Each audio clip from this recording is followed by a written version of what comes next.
All right. Well, I know that people are still coming in, but I would like to go ahead and kick off this webinar and officially welcome everyone to Writing Faster SQL Server Queries, Part 2.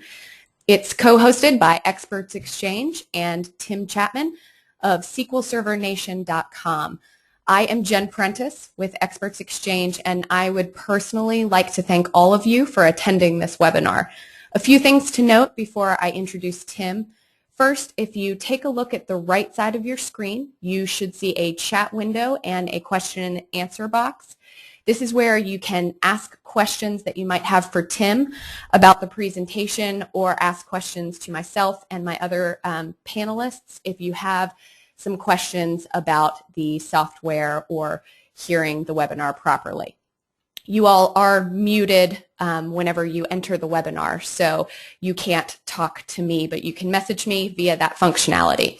If we have time at the end of the presentation, we will try to answer the questions that you ask of Tim. If not, Tim and I will follow up with all of you after the webinar and make sure that you get an answer to your question.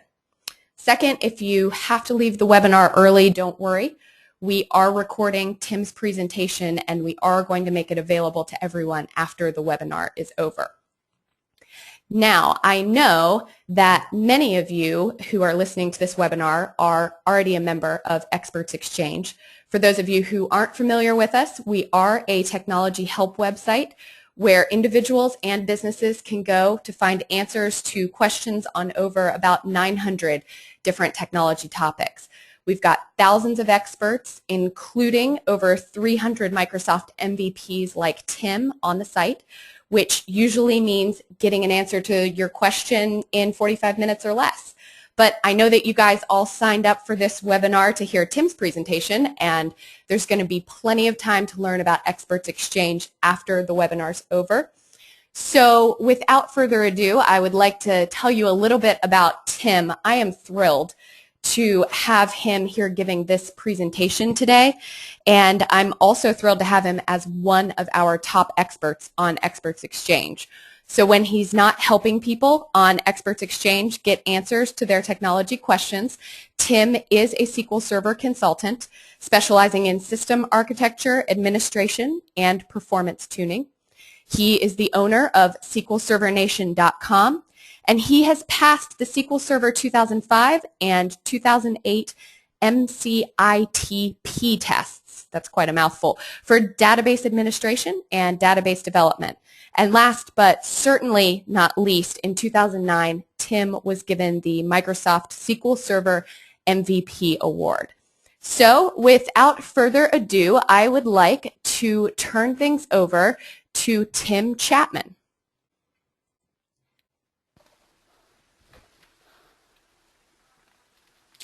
Well, thank you, Jennifer. Let me get everything set up here. Hopefully you're able to see my screen. I think you should be able to. Okay. Thanks everyone for attending. I'm glad to see everyone see that everyone can make it today. Today I'm going to be talking about writing faster SQL Server queries, and I'm going to kind of expand upon what I talked about in the first webinar. In the first webinar, we kind of got introduced to execution plans. We got introduced to ways that we can write our SQL predicates so that we can change them around to make our queries faster. And so what I'm going to look at today is I'm going to look at a couple of additional features to what we looked at before, but I'm also going to look at some different ways that we can be more effective in our jobs. So we're going to look at execution plans again. We're going to look at joins, and we're going to kind of dig deeper, a little bit deeper into them, and we're going to look at some additional tips so maybe we could dedupe some data really quickly, or maybe we're going to write update statements so that we don't block tables whenever we're running them. So let's go ahead and get started. Okay, so again, I'm going to be looking at the AdventureWorks database today. It's a free database that's downloadable on codeplex.com. It's a Microsoft-developed database, and I'm going to look at the following query. So if you remember from the first talk that I gave, any type of operation you're performing on the columns in your predicate, so the columns in a where clause, any type of functionality you're performing on those columns can potentially make it so that you're not able to take advantage of any indexes that are on those columns. So what I'm doing here is I'm summing the subtotal column, the tax amount column, and the freight column for every single record in the table And if the summation of those three columns are greater than 3,000, I want to return that. So again, we're going to kind of see what this is doing here, and then we're going to kind of dig a little bit deeper to see how we can make this query faster. So let me go and right-click, include my actual execution plan. Okay, and let's run this. Okay, so I can see that I have 4,543 records returned. See that the lower right-hand portion of the screen there. If I go to my execution plan, I see that I have a clustered index scan. And so this is kind of what's expected because we don't currently have any indexes on these columns, and even if we did, it wouldn't matter because we have to sum each single record up. So we have to add the subtotal to the tax amount to the freight. And once we've added it, only then can we compare it to see if it's greater than 3,000. Okay, so that's obviously going to make us have to scan the entire table.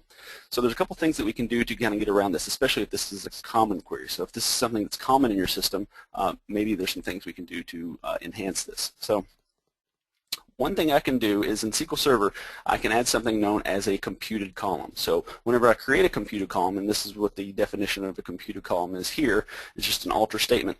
Whenever I add a computed column, I give it a computation. So here I'm adding my total due column as the summation of the subtotal, the tax amount, and the freight. And what actually SQL Server is doing under the covers is it's just storing this calculation. Okay, so we're not actually storing anything additional in our table. We're just storing this calculation, and anytime we run a select statement excuse me, on our table, this calculation is going to be returned for the total due. So let's go ahead and create this.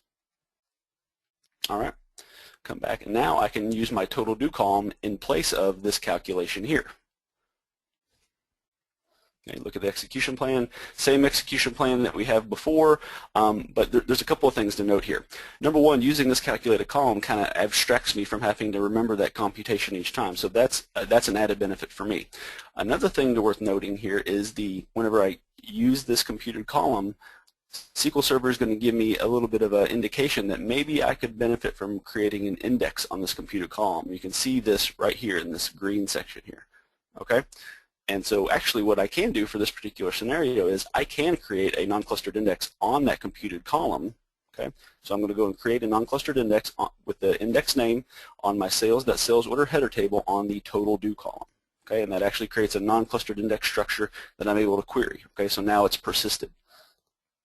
So now if I run my the same query that I had before, the total due column, where the total due is greater than 3,000, look at the execution plan, and now I'm able to make use of an index seek, whereas before I had an index scan. Okay, I have the overhead of having to maintain that index, but in most cases it's going to be so small, especially for this case, that it's probably not going to matter too much. But your mileage may vary there. Okay, so another neat thing about this, so now before I kind of abstracted this whole computation out, and now I'm able to index it. One really neat thing about this is that now if I were to include this particular calculation in my query, so if I just wanted to query on that particular calculation instead of the total due, running this, looking at the execution plan, I still have an index seek. It's because SQL Server is smart enough to know under the covers that because this is a computed column, this total due field matches up exactly to this field here, or this summation here. If we were to change these orders around, our results would be a little bit different. We wouldn't be able to make use of that same calculation, but because it's the exact same, we're able to take advantage of it. We are able to get an index seek out of it. Okay, next example. So what I want to talk about now is something I like to call optional criteria. And what I'm really talking about is those situations where you have websites such as a customer-facing website where the customer is able to go in and perform maybe a search for products. So maybe they want to search for products of a certain size and additionally a certain shape and a certain color, or maybe a region of the country, different aspects. You have all these potential criteria that you need to look up in the database. Okay, so this can be done a few different ways. It could be constructed at the data tier. So if you have a sophisticated data tier, a SQL statement could be generated at the data tier and then sent to the database engine.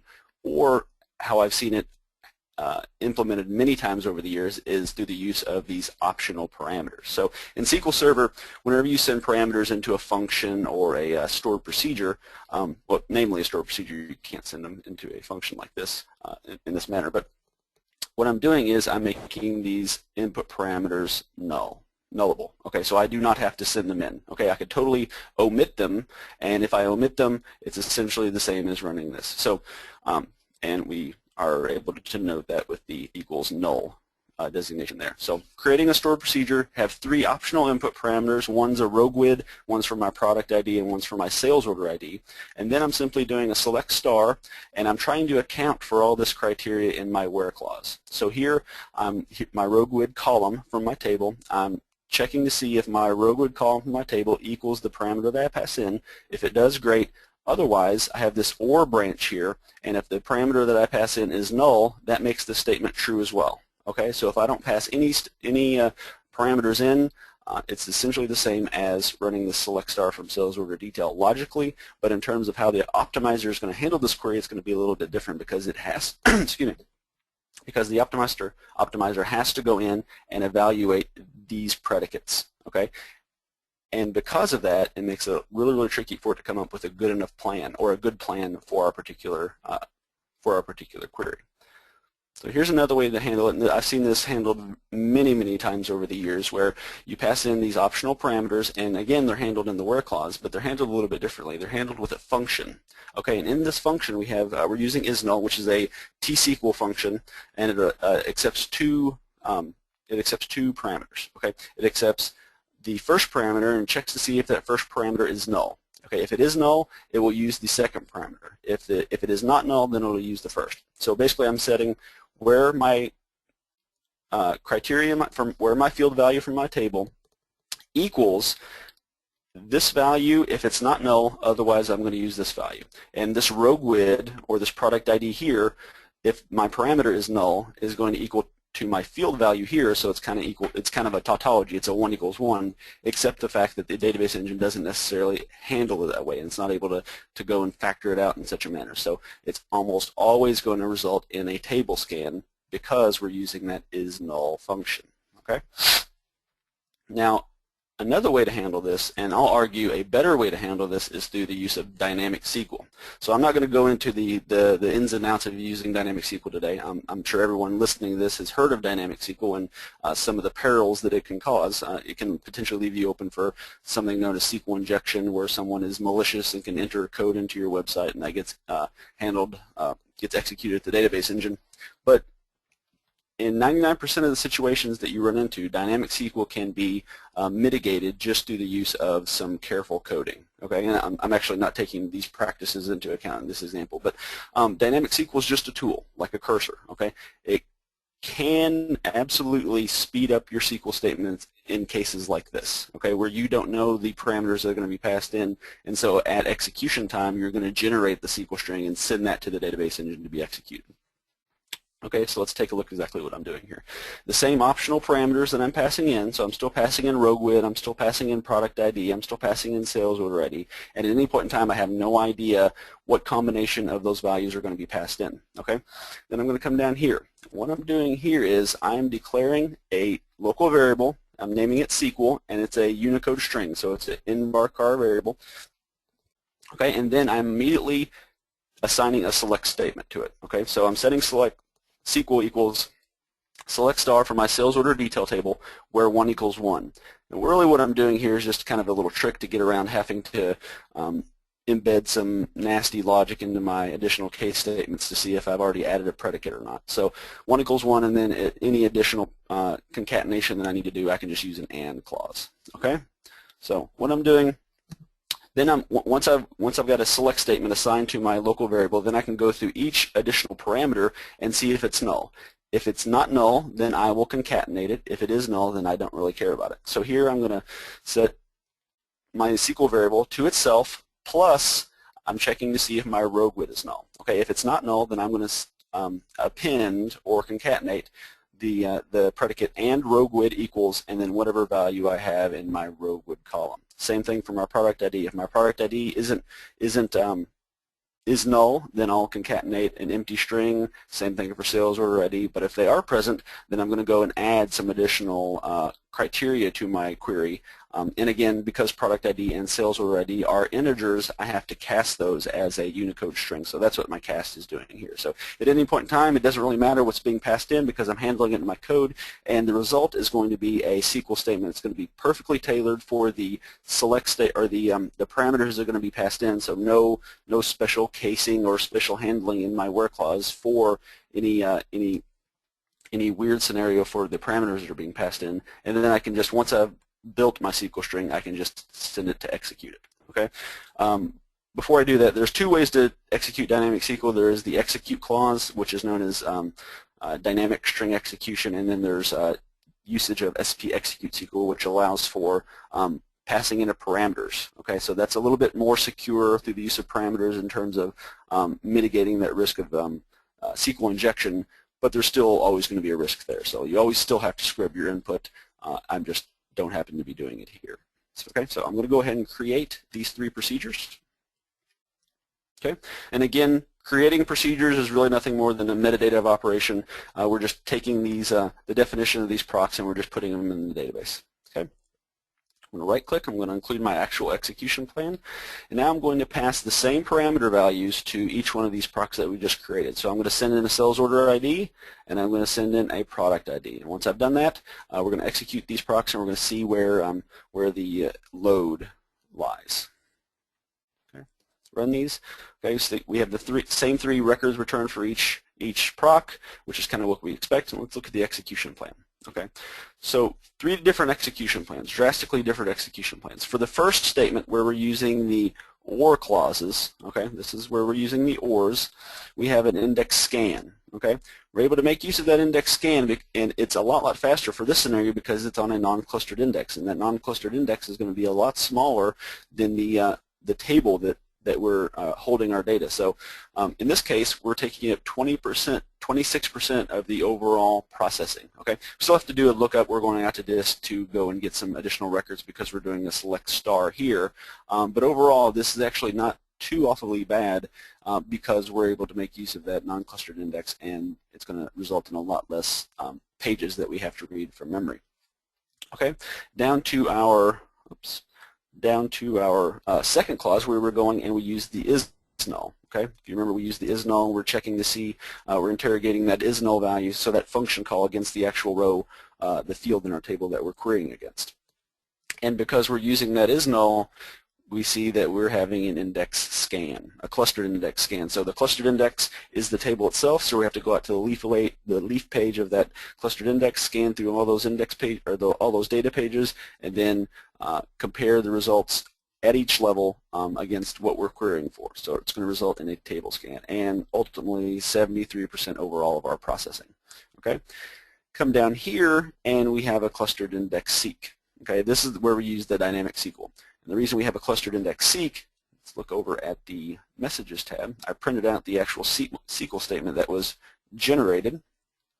Okay, for the first query with the ORs, we have 231 logical reads. For the second query, we have 1,240 logical reads, and for the third, our dynamic SQL query, we have 3 logical reads. Okay, and the reason for that is because we were able to tailor a dynamic SQL statement just based for the parameters that we're passing in. So we know that we passed in a product ID, and we know that we passed in a sales order ID. We did not pass in a row GUID, and so we don't really care about that row GUID. So we just generated a SQL statement for the fields that we want, and that ended up being a much faster operation for us overall. Okay, so dynamic SQL can be a nightmare. It's hard to debug, and it's harder to administer because you have to give permissions to the base tables. But in those situations like this, where we have a lot of potentially optional parameters that we're passing in and we have to account for them, it can gain us a lot in terms of performance. Okay. Okay. Physical joins. I assume that most people who are watching this are reasonably familiar with joins in SQL Server. Whenever you specify joins in SQL Server, you're really specifying what's known as a logical join. So right here, in this inner join, an inner join is a logical join. So we're telling SQL Server that we want to match up the columns in this table for the product IDs where they are equal. So that's what that inner join is. It's also known as an equal join, where the product ID equals 897. So once we send that logical join statement to the database engine figures out the best physical join to satisfy that particular logical join. Okay, and there's three types of physical joins in SQL Server. There's a nested loops join, there's a merge join, and there is a hash join. Okay, and we're going to look at all three right now. So I'm going to right click, I'm going to include my actual execution plan, and let's run this. Okay, return two records, look at the execution plan, and there's a couple of different things to focus on here. First, of course, we have the nested loops join, and that's the actual iterator that's actually bringing these records together. This iterator here is what's known as the outer input. Okay, and the outer input, what it does is typically, hopefully, it's the smaller of the two inputs, and it's going to loop through every single record returned from this outer input, and it's going to match up to what's in this input down here. Okay, if you remember from the first webinar that we did, we looked at cursors. Okay, and in the cursor you are going through and you're supplying SQL Server a select statement, and SQL Server is taking that select statement, it's going to loop through every single record, and then you perform some sort of operation a record at a time. Well, that's exactly what's happening here. Okay, we're telling SQL Server that this is the, or SQL Server has determined that this is the record set that it's going to loop through one record at a time, and for each single record it's going to come down here to our sales order detail table. So this is our product table. This is usually the smaller of the two inputs. This is our product table. We're going to loop through each one of these records, and we're going to do a lookup down here into our sales order detail table. Okay. We can also hover over these two arrows. The arrows give us an idea of how many records are going to be returned, and sure enough, from our product table we have one record returned, and from here we have two. And looking at our result set, we have two total records returned. So that kind of makes sense.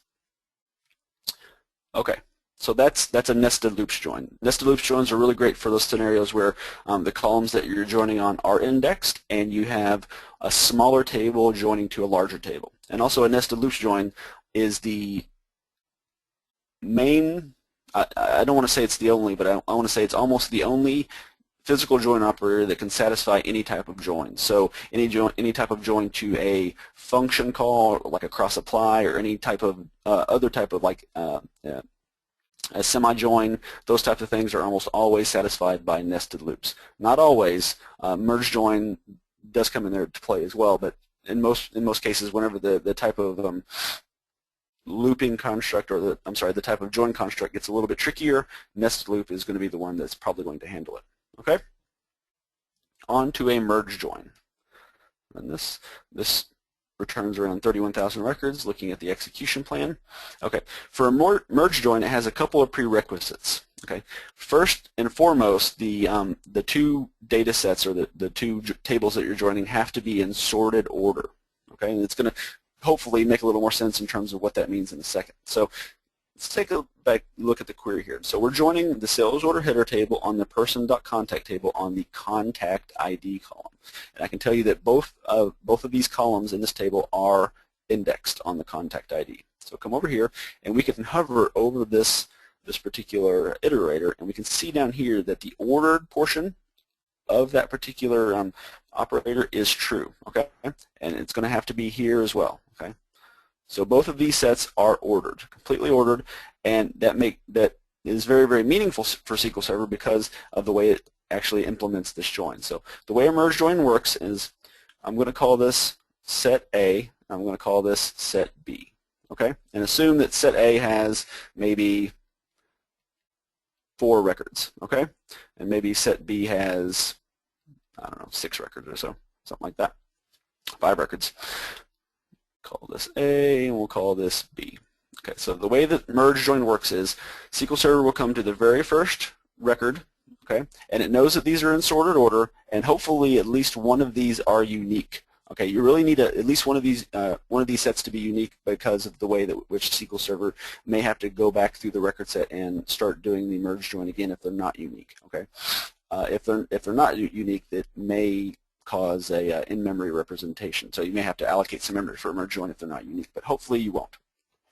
Okay, so that was a little side note there. So let's go back to our example. So on record set A, SQL Server is going to come to the first record, and then it's going to grab a record, and it's going to come over here. Okay, it's going to look in this table, which it knows is sorted, and once it gets to the point where it knows that record should be, if it's there, great, that's going to be a join. If it's not, it'll go to the next record, and if that next record doesn't match it, then it knows that there's no match there, and so SQL Server will come to the next record. Okay, so it just goes through this entire list, the smaller list, and we'll call A the smaller of the two lists here. It's going to go through each one of these records until it gets to the end, just doing that lookup. So it knows where it can start each time, it knows where it stopped each time, and once it gets to the end, SQL Server knows that it's done. So if it knows it only has 5 records here to go through, it's only going to have to go through each one of those 5 records, and once it gets to the end of that set, SQL Server is done with the join. Okay? And this is really good for, of course, ordered sets and those situations where the tables joined are small to medium in size. Okay, of course that's a relative term, but for the most part, small to medium in size joins. Okay, so that's a merge join from a 10,000 foot view. Okay, and obviously I didn't cover all of the intricacies of merge join or nested loops join. We're just kind of looking at them from an overview. Okay, so let's go and look at a hash join. And a hash join is really kind of the heavy hitter in terms of being able to join large tables that may or may not be indexed on the columns that you're joining on. Okay, so let's look at the execution plan here. Again, we have a hash match here, and that's actually where our join comes into play.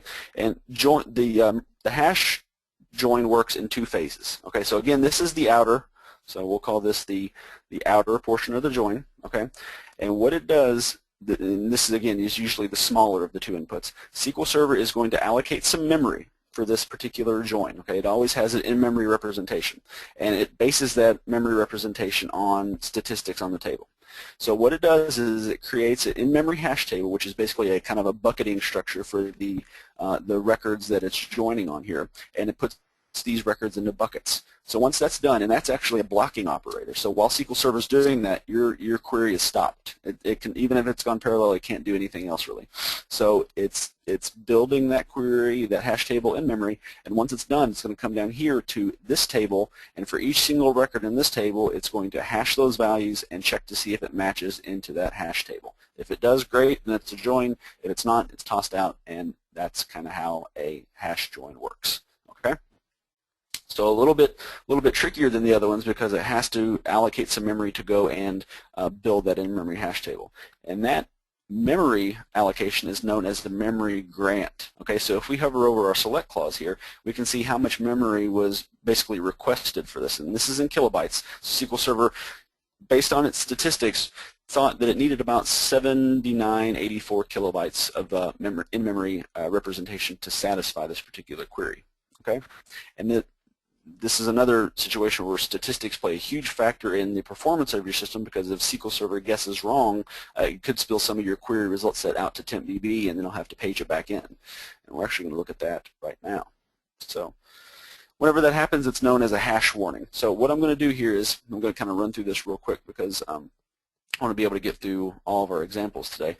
I am using the sales order header table, and I'm using the sales order detail table, and I'm creating table variables. So if you remember from the first webinar, a table variable is basically just a temp table construct that SQL Server does not maintain statistics for. Okay, so it always assumes that there are 1 record in the table. So I'm going to go and create table variables here, and then I'm just going to load the data from the sales order header and the sales order detail table into those table variables. And then I'm going to come down here, and I am going to join them. I'm going to force a hash join on them, although I don't really need to. And then we're going to see how much memory SQL Server allocates based on how many records it thinks is going to be returned from this query. Let's go ahead and right-click and go and include actual execution plan. This may take a couple seconds because we're returning a little bit of data. Return around 31,000 records down here. Looking at the execution plan, we're really concerned with the second portion of the execution, or the third portion here, where we're actually doing the join. So here we have a table scan, another table scan for our table variables, and we have this hash join that's going on here. Okay, we hover over our lines here. We see that the actual number of rows is 31,000 for the first, but the estimated is 1 because we're using that table variable. Okay, same thing for down here. Then it has to perform that hash join. It's doing a sort here because we're doing an aggregate. So if we go back and look at our query here, scroll down a little bit more, we're doing a group by. So a group by is an aggregation, and in order to perform that aggregation, we have to sort those records. So that's what we're doing here. We're sorting those, and then we're returning it. So if we hover over our select clause here, we can see that the memory grant is much, much lower than we had before for the exact same query. So we're actually a little bit less than an entire meg here, whereas before we had about 7.5 megs allocated for that particular query. And that's because the statistics were really, really off for this particular query. So if we want to run this again, I can show you how SQL Server, how to tell if you're having a lot of spilling on your system. So I'm actually looking for the hash event. Looking at the properties, go to the event selection. I want to look at the hash warning event under the errors and warnings grouping. So that's going to show me whenever SQL Server is spilling out to TempDB for this particular hash join. So let me go and run this again real quick here.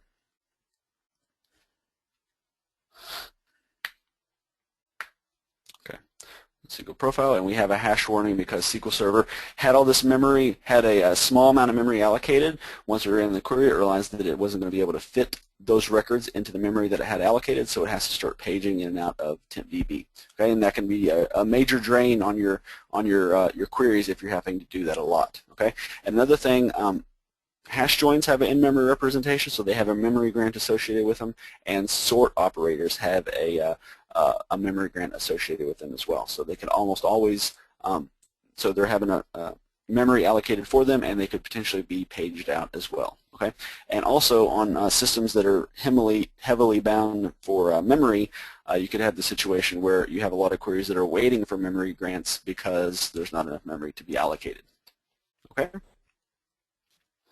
Let's come back here. Okay, so let's go and look at deduping data. Okay, in SQL Server we had some pretty SQL Server starting SQL Server 2005. We have some pretty neat constructs, new constructs for performing different functionality. One of them is the ability to go and easily dedupe data from our table using a common table expression. So what I'm going to do here is I'm going to create a temp table named customers, okay, and I'm going to dump everything from the sales.customer table into our customers temp table. Okay, then I'm going to come down and I have to insert identity on. I have to set identity insert on because this table has an identity value, which is the customer ID, and if I don't insert identity on, I have problems because it thinks I'm going to try to insert values into that identity column, and I can't do that. So set my identity insert on, and I'm going to dump some records into customers. So let's go ahead and do that first. Okay, so now all of the records that I have from my sales.customer table have been dumped into my customers temp table. Okay. Then I'm going to come down here and I'm going to insert 1,000 additional records. So I'm going to have 1,000 duplicate values in this customers temp table. Okay. Okay, so now I have 1,000 duplicate records. So now I'm going to come down here and I'm going to look at a common table expression. So a common table expression was new in 2005 and allows you to go in and basically declare a subquery up front and then query that subquery as if it were a table. Okay, and it also allows you to perform DML operations against that subquery. So you can go and delete from it, you can modify it, you can update it, insert into it, whatever you need to do. There are some additional rules that apply there, but for the most part, it's really, really handy for going and modifying stuff that's returned from the subquery. So here, declaring my common table expression, you can additionally supply a field list here, but I am not because it's not required. I use an as clause, and that starts the CTE, then put some parentheses in there. Okay, and here's my base. So I'm selecting customer ID, and then I'm using a windowing function. I'm using dense rank. There's 4 windowing functions in SQL Server 2005 and 2008. In the current products, there is dense rank, rank, row number, and entile. Okay, so we're going to look at a couple of different ones today. We're going to look at dense rank and row number a little bit later. But what this does, it's going to go in, and I can run it just like this, and for each customer ID value, it's going to start numbering them from 1 to n. Okay, so looks like for the first 1,000 or so records here, which makes sense, so for like 84, we'll look at 83. So for 83, we have 2 records. One starts with 1 and one starts with 2. Okay, what we really just want to do is we want to delete those records that have a 2 in there. Okay, deleting records that have anything over the greater than 2 will allow us to basically dedupe our table. So what we can do is, first we can go and identify those records where my ranker, that's just the alias that I'm giving this calculation. So in my dense rank, I'm partitioning by the customer ID, so that's telling SQL Server to start with a customer ID. That's my grouping, and then it's going to order by some arbitrary number because I don't really care because they're all the same values anyway. So here's my query, here's my base for my common table expression, and then I'm going to go and run the select statement to see how many duplicate values I have in my my table. Okay, you can see down here that I have 1,000 records returned, which makes sense because I went through and I explicitly inserted 1,000 additional records. Okay, and all of these have a ranker of 2. Okay, so what I can do is I can change my select statement to a delete statement. Okay, and I can delete directly from this common table expression, and it is in turn going to go and handle that delete operation from this query here. Okay, run this. Okay, so now I have deleted those duplicate values. So duplicate value was indicated by anything with a ranker greater than 1. So now I can comment out my delete statement, come back down, look at my select statement, run this, and now I have no duplicate values. And I still have records in my table, but they were just the non-duplicate. Oops. It was just the non-duplicated records. Okay, so we're back to however many records we had in our table, which is around 19,000 records. Okay. In our next example, I'm going to talk a little bit about what's known as predicate pushing. So in SQL Server, whenever you look at an execution plan, you want to be able to basically take the criteria that you're specifying for a query and have that applied as early as possible in your execution plan. Doing that allows the optimizer to basically operate on a smaller result set earlier so that hopefully your query will be finished faster. Okay, this is kind of analogous to taking a query and breaking it up and putting data into temp tables and then just operating on those temp tables. It kind of works the same way in logically speaking. So let's take a look at a couple of these examples. In this example, I'm going to look at the person.contact table, and I'm specifying where the last name is Chapman. Okay, and then I'm going to use this windowing function here, the row number, to basically order our result set. And that's basically all the row number does. Okay, let's run this. Come back and right-click and go to the include actual execution plan. Let's try this again. Okay, so you can see there are 26 records returned for our select statement, and once we return them, we're going to order from row number 1 all the way to 26. Okay, so our row number starts at 1 and it goes to 26. Looking at the execution plan, we can see that we have an index seek, so we're able to immediately go to those records that I have the last name of Chapman, and once that happens, we are going to go and we are going to apply this row number function here to that result set. Okay, and that's what this kind of sequence operator here is doing. Okay, so what happens if I take that query that we have before, put it into another common table expression, and then try to specify criteria on the last name on the common table expression? So we just kind of looked at common table expressions, and we know that we can specify modify operation on them. So we can insert, we can update and delete from them, but how is it going to work whenever we have a query inside a CT and we're trying to basically push this predicate up in here? So essentially what we would love for it to do is to be able to know to take this where clause and put it up here and then run it. Okay, so maybe this is a really, really complex construct, or maybe it's a view or something like that, and we're not able to change our code so that it does that explicitly, so maybe we have to rely on the CTE to be able to basically push this predicate up into this statement. So let's go ahead and run this, and we'll see what happens. Okay, so now we still have the same 26, we still have 26 records returned, but things are a little bit different. Okay, so now our row number starts at 2732 instead of 1 as it did before, and it comes all the way down, and now it's at 2757 as compared to 26 as it was before. So why is that? Well, if we look at the execution plan, we can see that we had to scan that entire table. So we're not pushing that predicate up into the CTE, and the reason for that is because we are going and we're running this entire construct by itself so that we can apply those row numbers. So this row number function here is totally basically blocking my pushing of this predicate up into this statement. So it's going to go return this entire statement first, and then once it's returned that query or that result set, then it will go and filter it. So having this row number inside of the CTE is totally stopping me from being able to push this predicate up into this clause. Okay? So and we can see that because we scan the entire table, and then we're doing that sequence project, so we're going and doing that ordering here afterwards. Okay, and then we filter it at the end. So what happens if we do something like a group by?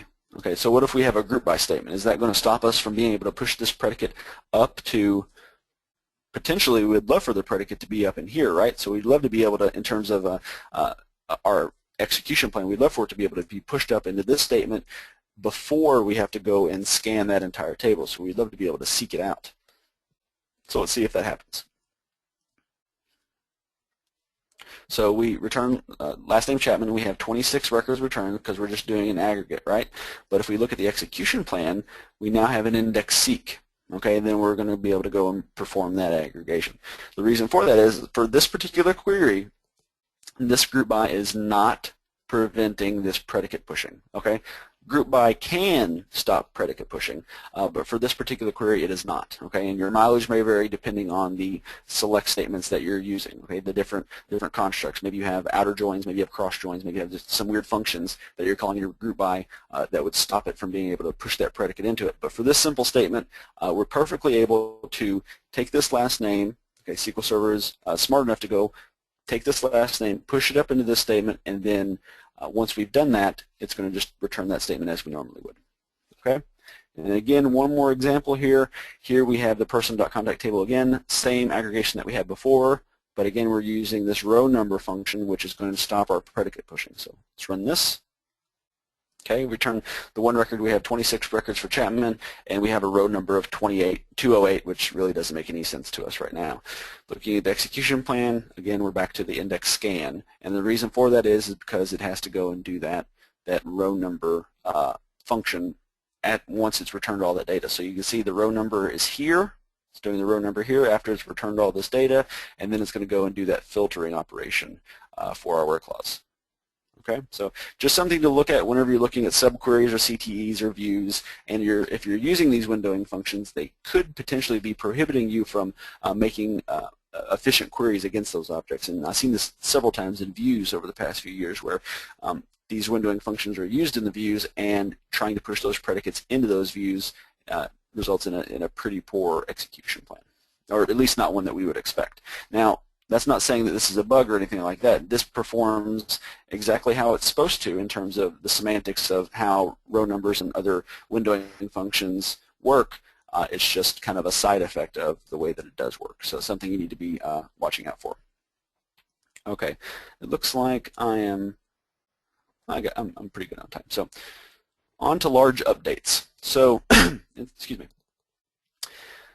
In SQL Server or in any database engine, whenever you are performing update, delete operations, and insert operations, locks are going to be taken. And whenever locks are taken, that means some additional memory is going to be allocated to, because locks are basically an allocation of memory. So the more locks that you have to take, the more memory that's consumed. And there's a threshold in SQL Server that if you cross a certain lock threshold, SQL Server will escalate those locks from either a row lock to a table lock or a page lock to a table lock. I'm not going to get into how it works with partitioning because it's a little bit different when your tables are partitioning, because you partition because you could escalate to a partition lock rather than a table lock. But in terms of lock escalation, if SQL Server notices that the amount of row locks or page locks that you are taking crosses a certain threshold, and I think by default it's 5,000 locks, then SQL Server will try to escalate those locks from a row lock to a table lock or a page lock to a table lock. Okay, whenever that happens, less resources are consumed in terms of locking. However, your concurrency is greatly reduced because your table is locked, so you can't perform any sort of operations on your table while it's locked. Okay. So let me go and clear out my profiler here, and we'll see if lock escalation is occurring. I can tell if lock escalation is occurring going into my properties here.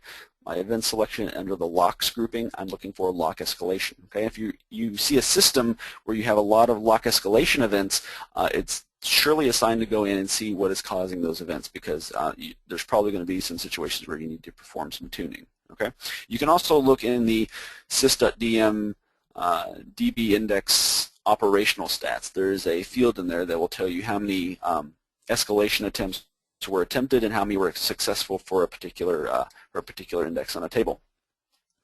Okay, so now that we talked about lock escalation, let's see what's really going on. So let's right-click and let's go to include actual execution plan. And what I'm going to be doing in this query is I'm going to be querying I'm going to be modifying the production.transaction history table, and I'm just going to be adding 1 second to the modified date. Okay, so I'm going to have, but because I've specified no criteria on this table, I have to do it to the entire table, and this is one transaction. Okay, so let's run this. So it's running and it's taking, okay, so it took about 4 seconds. If we look in SQL Server Profiler, we can see that we had a lock escalation event. So SQL Server started out just trying to perform a low level of locks and then realized that it needed to basically lock the entire table to get this statement completed in a reasonable manner so it didn't consume too many resources. Okay, and that's usually not a good thing, especially in OLTP environments, because if you have a lot of statements that are going out and locking these tables that you're having insert other processes going and inserting, updating, deleting against, that could definitely be a problem for you. Okay, one way to handle this, and of course it depends totally on your environment, if it makes sense to be able to do this, to be able to batch these statements up, is to take this update statement and basically break it into smaller batches. Okay. This is kind of an iterative way to do this, so I'm not really writing a cursor to do it. I'm using a where clause, but it's still a loop. But I'm looping through and updating the transaction history table in smaller batches. So what I'm doing is I'm declaring some local variables. I'm declaring a first value, a last value, and a rows updated local variable. I'm getting my first value. So my transaction ID column from my production.transaction history table is a identity column. So it's a numeric value, and so I'm going to get the minimum value from that table. Okay, I'm going to assign it to my first value. Then for my last value, I'm just going to add 500 to whatever's in my first value, and I'll give my rows updated an initial value. So I'm going to keep looping through this result set, looping through this table, updating 500 records at a time until I have no longer any records to update. So while my rows updated is greater than 0, and my base case it is 1, so I'm at least going to initialize this loop. I'm going to update production.transaction history where the transaction ID is between the first value and the last value, okay? And then afterwards, I'm going to keep track of how many rows I've updated, and then I'm going to set my first value to whatever my last value is plus 1, and then I'm going to keep doing this until I know that I have updated or I have a row count of 0. So I'm going to loop through however many times, update it in smaller batches, and the result is I have a query that's going to take longer because I'm looping through and doing it in smaller batches, but I am not locking my table as a result of it. So here, before it took 4 seconds before, here it's taking a little bit longer, longer than I expected actually, is because I'm outputting all this stuff to the screen. That's why it took so long.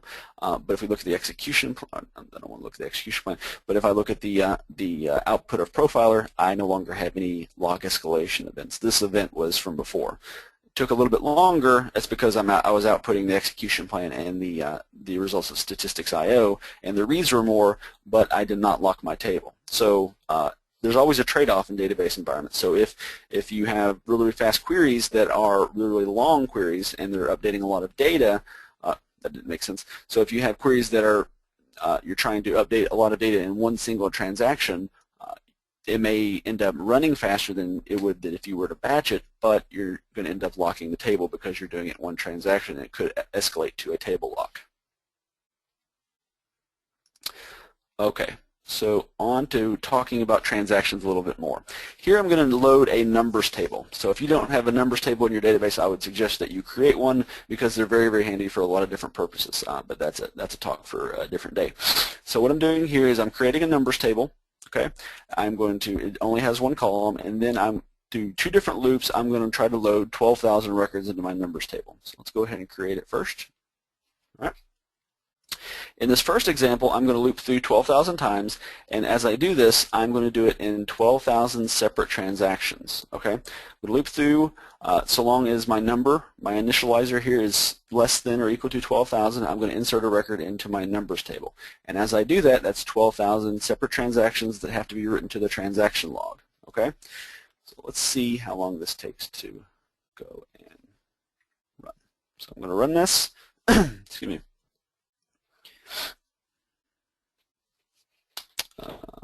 Okay, so it takes a little less than 8 seconds to run, which should be fine. But again, this is kind of the opposite of what we talked about before. So this is actually taking a slower route to go and insert 12,000 records into a table. An alternative way to do this, and this is especially prevalent for those situations where you're bulk loading into a table or you have some sort of ETL process going, and it's a table that it's not a high transaction table or maybe just a scratch table. If we were to begin a transaction, so this is the same code as we had before, except I'm putting it inside of an explicit transaction. So I'm declaring a transaction, and I am loading 12,000 records into this table in the same transaction. Okay, so these are essentially, you can think of these being loaded into memory. Okay, so they're not going to commit. Either all these 12,000 records are going to be committed as a whole, or they're going to be rolled back as a whole. Okay, there will be some additional log records created for this, but that's just the way the transaction log works. So I'm going to insert 12,000 records in one transaction, load those into memory, think of it as loading them into memory, and then when I'm done, once I'm done inserting 12,000 transactions, I'm going to commit them. So before we were looking at around 8 seconds to go and load the 12,000 records, one single record transaction at a time. Here I'm going to insert 12,000 records in one transaction. Okay, so let's go and run this. Okay, and this actually took a little bit less than a second. It's because we're loading all these records into memory, and then we're able to go and commit them in one fell swoop rather than having to do them a record at a time up here. So again, it's always a trade-off in your database.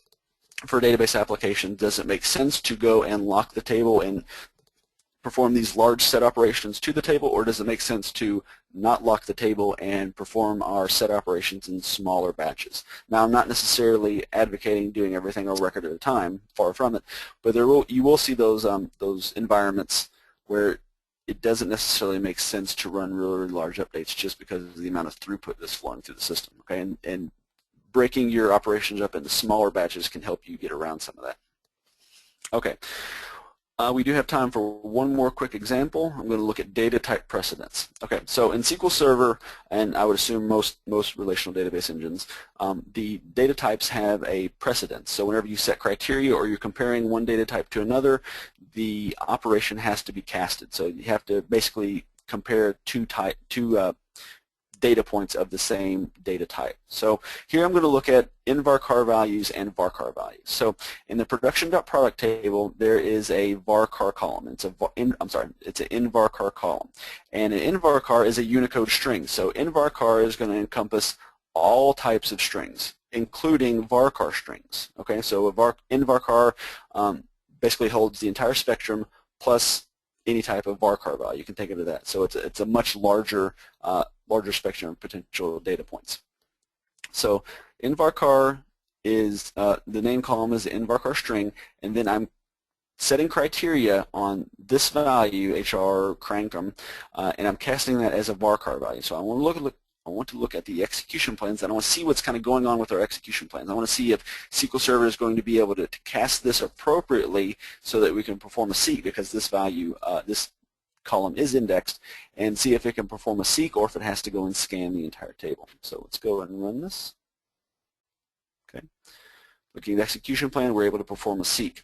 The reason we're able to perform a seek is because of this invarchar value. SQL Server knows that this value here has to at least be an invarchar value because varchar is a subset of an invarchar. So it's just an implicit cast. There's no extra work that needs to be done here. Now the same is not true the opposite way. Okay, so in the sales.customer table, I have a varchar string. Okay, on the account number. So my account number field is a varchar 10 string, and I'm casting this string value here to an invarchar value. So when I do this, execute this query, one record's return, looking at the execution plan, and I have to go and scan the entire table because of that conversion that needs to happen in my where clause. So I have to be very, very cognizant here of my data types that I'm specifying on a invarchar value, making sure that they're not invarchar strings. Otherwise, it could hurt me in terms of having to scan that entire table. Okay, well, I think that concludes what the examples that I had today for writing faster SQL Server queries Part 2. So we may have a couple of minutes for questions. If not, please feel free to send me any questions that you have. My email address is chapman.tim@gmail.com, or you can go and post to SQLServerNation.com any questions you may have, and thank you. Thank you so much, Tim. I am going to take back control here and go to the questions portion. A number of you have asked questions, and I believe that I can make a transcript of the questions available and actually send it to Tim, and he can give answers, and we can send out those answers later on. So I think that is probably the best thing for us to do at this point. The last thing is that I am just going to give you all my contact information as well as Tim's contact information. If you have any questions about Tim's consulting services, you can feel free to email him, and if you have any questions about Experts Exchange, you can feel free to email me. If any of you would like a 30-day free trial to the site, send me an email and we'll get you set up. So thank you all so much for attending today's webinar. We will make this recording available to all of you later on this week or at the beginning of next week, and we'll send that out to everyone. Hope everyone has a great day. Thanks, guys.